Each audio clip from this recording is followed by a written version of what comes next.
और इस वक्त कानपुर से खबर आ रही है, जहां पर नशेबाज युवक का हंगामा देखने को मिला है। मेडिकल के दौरान दरोगा से अभद्रता करता हुआ दिखाई दिया। दरोगा की पिटाई का भी आरोप इस युवक पर लगा है। बताया जा रहा है कि ईंट पत्थर फेंकने का आरोप भी है इस व्यक्ति पर।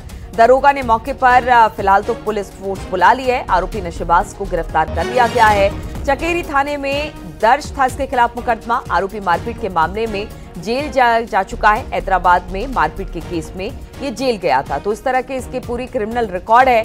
और जब इसका मेडिकल कराने के लिए दरोगा लेकर गया तो फिर इस नशेबाज युवक ने हंगामा शुरू कर दिया।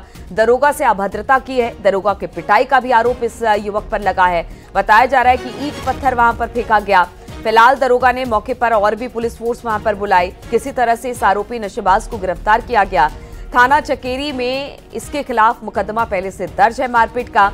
बताया जा रहा है कि हैदराबाद में भी इसने मारपीट की थी और उस मामले में भी इस पर केस दर्ज है।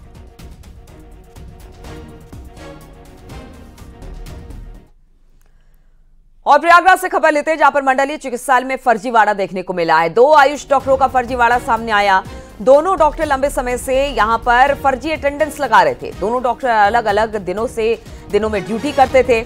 डॉक्टर आशुतोष पांडे और डॉक्टर पंकज जायसवाल पर यह आरोप लगा है फर्जी तरीके से ड्यूटी करने का। जो डॉक्टर अनुपस्थित रहता था उसका फर्जी सिग्नेचर उसका साथी यानी कि दूसरा साथी कर दिया करता था। और इस दौरान जो दूसरा डॉक्टर था वो ऑफिस अपने कार्यालय पर नहीं आता था, हॉस्पिटल में नहीं आता था। इससे हर दिन दोनों डॉक्टर अस्पताल में उपस्थित दिखाए जाते थे। तो किस तरह से ये फर्जीवाड़ा हुआ है? 2 डॉक्टर एक दूसरे की मदद करते और फर्जी तरीके से अपना अटेंडेंस लगाते हुए पकड़े गए हैं।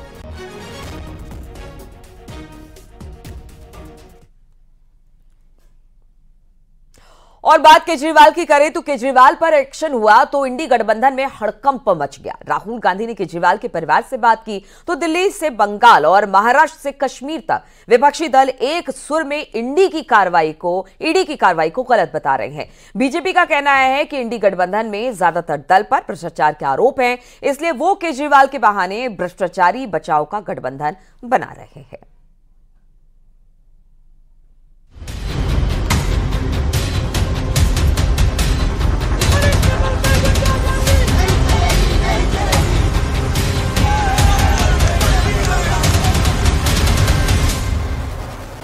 गुरुवार रात 9:05 पर दिल्ली के सीएम अरविंद केजरीवाल की ईडी की गाड़ी में जाते हुए जैसे ही तस्वीर सामने आई, आम आदमी पार्टी से लेकर विपक्ष गठबंधन में भूकंप आ गया।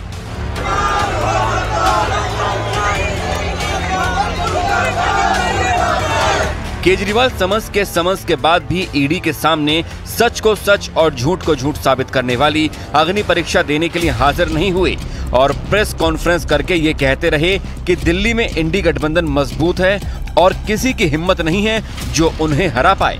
लेकिन अब एक केजरीवाल पर रिएक्शन हुआ तो इंडी गठबंधन में शामिल नेताओं को भी डर सताने लगा है। राहुल गांधी ने फोन से अरविंद केजरीवाल से बात की। कांग्रेस नेता संदीप दीक्षित गुरुवार रात को ही दिल्ली के सीएम आवास पहुंच गए और उनके परिवार के सदस्यों से मुलाकात की। दिल्ली में सीधी लड़ाई आम आदमी पार्टी और बीजेपी की है। मुद्दा अभी भी दिल्ली शराब नीति पॉलिसी है। इस केस में आम आदमी पार्टी के नंबर 2 नेता मनीष सिसोदिया तिहाड़ जेल में हैं। संजय सिंह भी गिरफ्तार किए जा चुके हैं, जबकि मनी लॉन्ड्रिंग के एक दूसरे मामले में दिल्ली के पूर्व स्वास्थ्य मंत्री सत्येंद्र जैन तिहाड़ में बंद हैं। अब आम आदमी पार्टी केजरीवाल की गिरफ्तारी को केंद्र सरकार की तानाशाही से जोड़ रही है, तो बीजेपी का कहना है कि कानून सबके लिए एक है।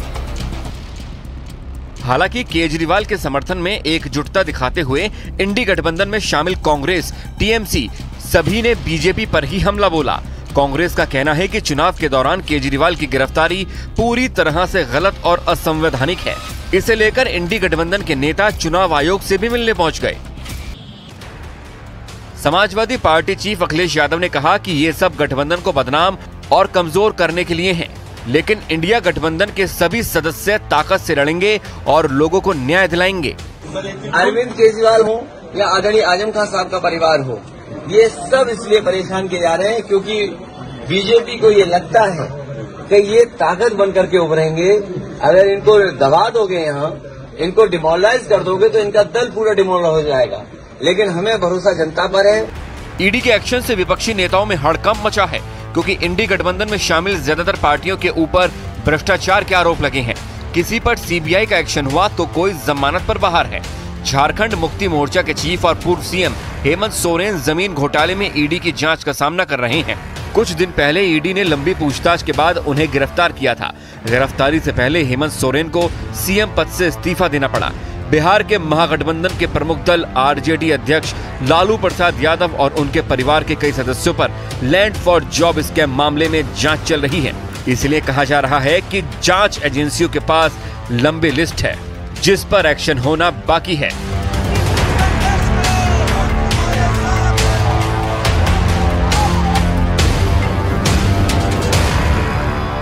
से कश्मीर तक केजरीवाल पर हुए एक्शन के बाद विपक्ष दल इसे बदले की कार्रवाई बता रहा है। लेकिन बीजेपी का कहना है कि जब भ्रष्टाचार के आरोप लगे हैं तो कट्टर ईमानदार कहने वाले केजरीवाल इतना डर क्यों रहे हैं? उन्होंने कोई भ्रष्टाचार नहीं किया तो डर क्यों रहे हैं? हरियाणा के पूर्व मुख्यमंत्री भूपेंद्र सिंह हुड्डा भी ईडी की रडार पर हैं। मामला मानेसर जमीन सौदे का है जिसमें 2 बार पूछताछ हो चुकी है। जम्मू कश्मीर के पूर्व CM Farooq Abdullah Jammu Kashmir cricket association के फंड में हेरफेर के मामले में ईडी की जांच का सामना कर रहे हैं। ईडी ने जनवरी में उन्हें पेश होने का नोटिस दिया था, हालांकि वो ईडी के सामने पेश नहीं हुए। नेशनल हेराल्ड केस में ईडी ने राहुल गांधी से पूछताछ की है।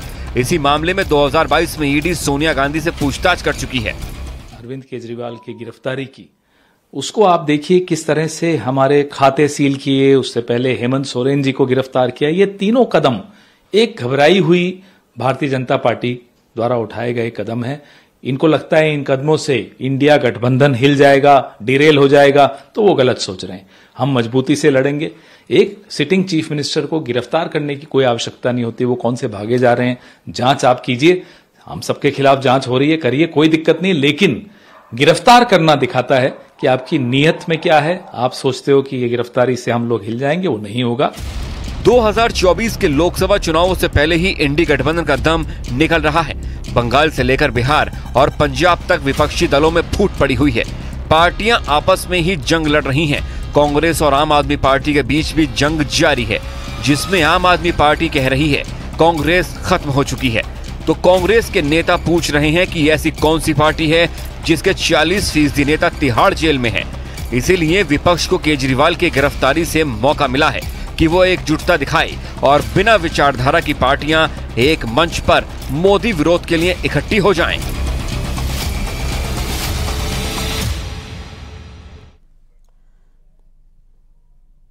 और अखिलेश यादव ने एक दिन पहले ही साफ साफ कह दिया था कि 2024 में अपना दल कमेरावादी से उनकी पार्टी का गठबंधन नहीं है। लेकिन एक दिन बाद यानी कि कल पल्लवी पटेल खुद को गठबंधन का हिस्सा बता रही हैं और दावा कर रही हैं कि वो लोकसभा चुनाव में इंडिया गठबंधन का साथ देंगी। ऐसे में बड़ा सवाल कि आखिर विपक्षी गठबंधन में इतना कंफ्यूजन क्यों है, क्योंकि इस पर अखिलेश का पलटवार भी आया है।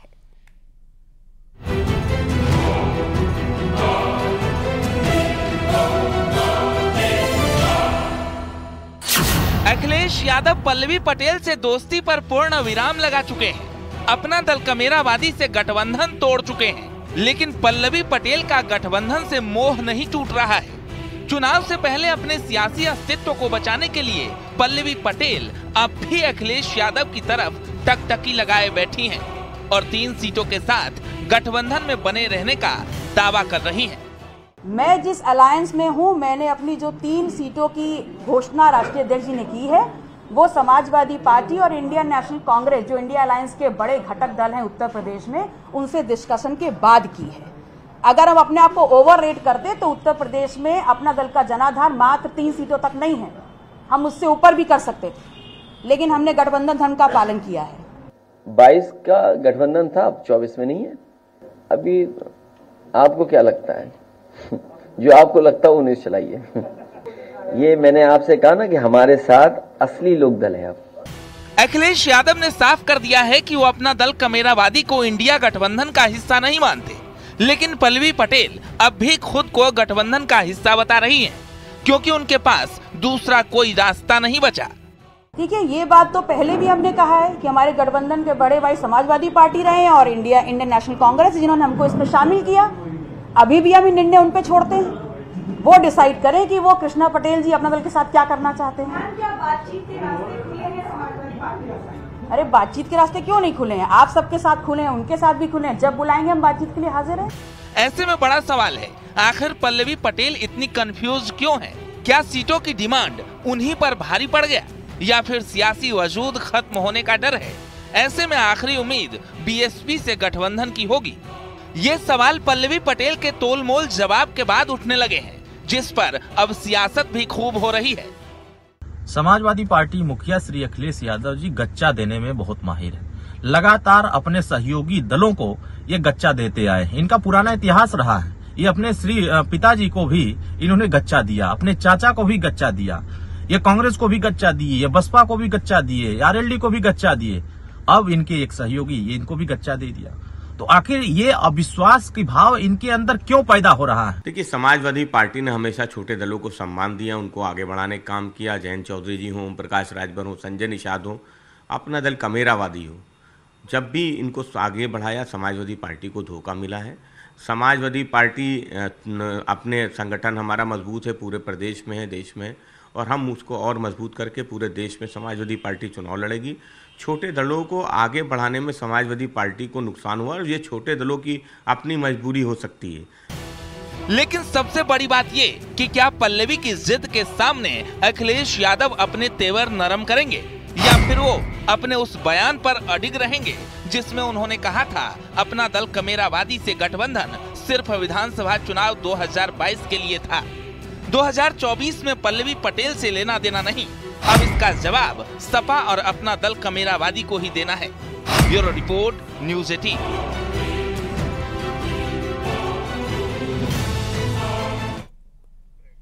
और रुकेंगे आमद छोटे से ब्रेक के लिए, जल्द हाजिर होते हैं कुछ और खबरों के साथ। आप देख रहे हैं न्यूज़ 18 उत्तर प्रदेश उत्तराखंड।